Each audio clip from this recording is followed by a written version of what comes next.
Buenos días. Hoy hablaremos de los drenajes abiertos, especialmente en las instalaciones offshore. También referirse al otro video dedicado al tema de los drenajes cerrados. ¿Por qué debemos hablar de este tema? Principalmente porque es un tema del que no hay suficiente material y que no se trata mucho en los diferentes módulos de capacitación en operaciones. Además, y sobre todo, porque se produjeron varios incidentes que provocaron algunos incendios, por lo que debemos prestar mucha atención al trabajar con este tipo de sistemas. Más adelante hablaremos de estos incidentes.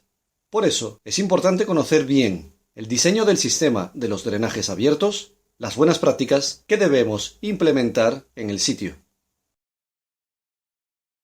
La principal función de los sistemas de drenajes abiertos es recolectar de las instalaciones de procesos o sus sistemas asociados las aguas potencialmente contaminadas con hidrocarburos y desgasificadas para tratarlas antes de su rechazo al medio ambiente.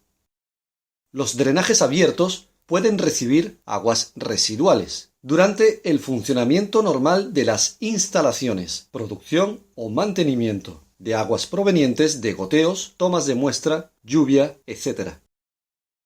O de manera accidental, por ejemplo, debido a una fuga en una brida o a la ruptura de un tanque. Por este motivo, este sistema debe estar dimensionado para recolectar y evacuar todos los caudales y fluidos posibles previstos en la fase de ingeniería. Esto es un sistema abierto donde el punto de recolección y de descarga se encuentran a presión atmosférica, ya que es el tubo de desechos o sump caisson que está abierto y descarga al mar. Por lo tanto, es una red que trabaja a baja presión, serie 150. También pueden instalarse sistemas temporarios, por ejemplo, para el almacenamiento de productos químicos. En los FPSO, la arquitectura es un poco diferente, porque las aguas oleosas se envían por gravedad hacia las cisternas de residuos, slop tanks, para su tratamiento y descarga al mar. Las cisternas de residuos funcionan con una muy leve sobrepresión de gas, o con gas inerte, a aproximadamente 50 milibar. Los drenajes se conectan a través de una trampa de líquidos, instalada en el techo de la cisterna. El sistema de drenajes abiertos está completamente separado del sistema de drenajes cerrados. Este último es una red de recolección sin contacto con la atmósfera y se utiliza para llevar fluidos peligrosos desde los recipientes presurizados hasta un tanque conectado a la antorcha o a un venteo en zona segura. En este cuadro vemos una síntesis de las diferencias entre los sistemas de drenajes abiertos y cerrados. Hay diferencias importantes en cuanto al tipo de fluidos que recolectan y en cuanto a la forma en que se manejan los efluentes líquidos y gaseosos. El sistema de drenajes abiertos para aguas contaminadas incluye varios subsistemas. La zona de recolección, recipiente de retención o tundish. El punto de alimentación está siempre a presión atmosférica, por lo que los fluidos recolectados son desgasificados naturalmente. La trampa de líquido en el punto de recolección, llamada gully. La red de colectores y subcolectores, que generalmente tienen pocas bridas para realizar su desmontaje en caso de tener que limpiar o reemplazar una sección oxidada. Estas redes también tienen trampas de líquido, como podemos ver en esta foto. El recipiente de drenajes abiertos está abierto a la atmósfera a través de un arrestallamas. Dentro de este recipiente tenemos tratamiento de la fase oleosa, que se envía al sistema de proceso de petróleo de la plataforma. Tratamiento del agua procesada. Esta circula a través de un tubo sumergido hasta el tanque sumidero, donde se somete a una última decantación por gravedad antes de descargarla en el mar. Como ya dijimos, el agua fluye únicamente por gravedad. También debemos señalar que los recipientes de proceso no están conectados directamente al colector. Por este motivo, las purgas se hacen a través de cañerías provistas de válvulas aisladas con bridas ciegas. Los colectores no pueden, por lo tanto, ser presurizados. Los drenajes abiertos se dividen en tres categorías: o D1 para las zonas de proceso con hidrocarburos, incluidas las instalaciones de almacenamiento. Bajo el equipo hay un recipiente de retención que colecta todas las fuentes de goteo, bridas, instrumentos, tomas para muestras, etc. Se tratan de aguas que, por definición, están permanentemente contaminadas. O D2 para las zonas de servicios, las cubiertas que pueden eventualmente contaminarse, por ejemplo, con aceites lubricantes o grasas. O D3 para las zonas en las que nunca hay sustancias oleosas, como las áreas de descanso, lay down areas, los niveles superiores, las pasarelas, etc. Los riesgos asociados al uso de las redes de drenajes abiertos son los siguientes. Taponamiento de las cañerías, especialmente durante la ejecución de trabajos que pueden hacer que penetren sedimentos o cuerpos extraños en las redes de drenajes. Estos taponamientos provocan una pérdida de disponibilidad parcial del sistema. Además, destapar este tipo de redes puede ser complicado, pues tienen secciones codadas de pequeño diámetro y pocas bridas disponibles para desmontar las cañerías. Desbordamiento de las aguas contaminadas de los recipientes de retención hacia los niveles inferiores en caso de sistema obstruido. Esto conlleva riesgos de contaminación si estas aguas llegan al mar o de corrosión si se trata de sustancias corrosivas como pueden ser algunos productos químicos. En las instalaciones flotantes, estos desbordamientos pueden ser más graves, pues la inclinación de la plataforma suele variar en función de las condiciones del mar. Comunicación de varias secciones de proceso si el taponamiento ocurre aguas abajo de los colectores. Esto sucedió, por ejemplo, en Akpo, donde los condensados volvieron de un drenaje abierto a otro.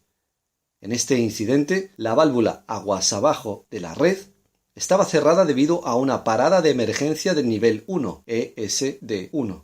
La purga de condensados desde el recipiente DS4110 llenó el circuito, lo que provocó el desbordamiento de los drenajes hacia el nivel inferior. Presencia de volúmenes líquidos contaminados con petróleo, en caso de problemas en el proceso de purga. Esto puede ocurrir con los recipientes de retención temporarios que no tienen conexión permanente con los colectores. Asegúrese de que puede operar correctamente sus sistemas de drenajes. En los siguientes ejemplos, veremos que pueden ser necesarios algunos ajustes en las prácticas de rutina. Aquí, el punto de descarga está a un lado del skid y no en la parte inferior. Esto impedirá el vaciado completo del sistema de retención. En consecuencia, habrá que utilizar periódicamente un sistema de bombeo adicional. El diseño de los recipientes de retención.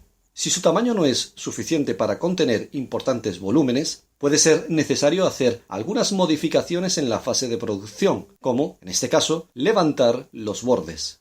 El vaciado de ciertos recipientes, especialmente en los niveles inferiores, puede hacerse quitando los tapones que se encuentran en la misma estructura. Se trata de tapones que forman parte del diseño. Deben guardarse cuidadosamente y, obviamente, volver a colocarse en su lugar después de vaciar el recipiente. A veces, es necesario instalar un dispositivo de retención temporario en los puntos de recolección de muestras. Será necesario, por lo tanto, vaciar estos recipientes de retención para evitar que hayan fluidos peligrosos almacenados al aire libre en las instalaciones. El diseño de los FPSO requiere permanentes inclinaciones para operar los sistemas de almacenamiento, de drenajes y de antorchas. En este caso, los recipientes de retención deben tener una salida de descarga en su punto más bajo para minimizar los volúmenes allí almacenados. En esta última parte, veremos algunos ejemplos de buenas prácticas en el uso de los drenajes abiertos. Principios generales. Primer principio, está prohibido conectar las redes de drenajes cerrados con las redes de drenajes abiertos, ya que se corre el riesgo de enviar hidrocarburos o aire, dependiendo del caso, a un sistema que no está diseñado para eso. Evidentemente, se correría el riesgo de llenar una red con una mezcla explosiva que podría inflamarse fácilmente durante algún trabajo en caliente si la trampa de líquido se perdió o si hay un retorno de llamas desde la antorcha. Los diferentes tipos de redes de drenajes abiertos deben mantenerse separadas entre sí, tal como está previsto en el diseño, para no enviar fluidos contaminados a una zona sin hidrocarburos. Como pudo apreciarse en el accidente de Akpo, para que todo el conjunto funcione, es necesario asegurarse de que los líquidos fluyan por gravedad en toda la red y evitar cualquier taponamiento o cierre de válvulas.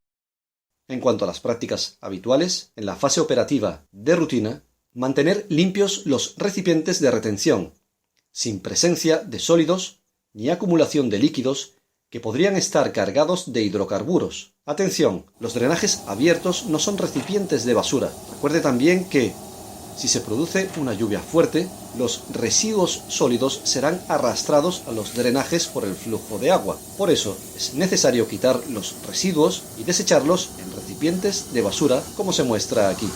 Como ya dijimos, si hay sólidos o sedimentos circulando por los drenajes, se puede generar con el tiempo un taponamiento, porque la velocidad de los líquidos no es suficiente para evacuar materiales sólidos. Además, no es sencillo realizar tareas de mantenimiento en estas redes para destaparlas. Proteger los drenajes significa, por ejemplo, instalar filtros en las bocas de los sumideros, como vemos en esta foto.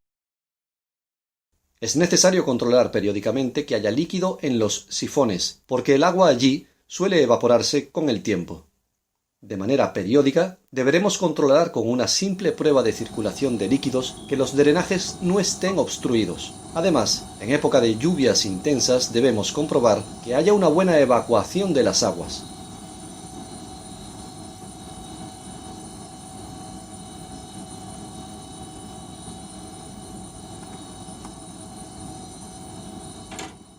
Después de una lluvia intensa, evacúe el agua de los recipientes de retención para prevenir que se desborden los fluidos cargados de hidrocarburos. Destape los drenajes, aunque es más fácil decirlo que hacerlo.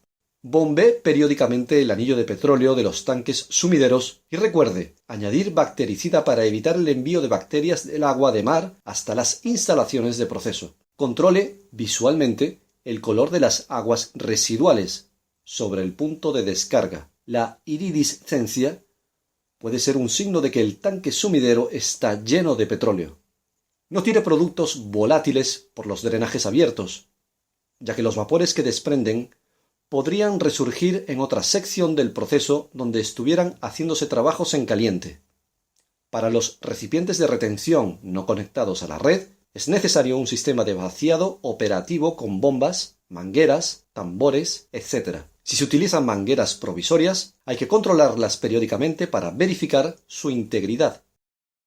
Respete la integridad de los recipientes de retención. No realice ninguna modificación improvisada como la del ejemplo, donde la bandeja se perforó para pasar un cable.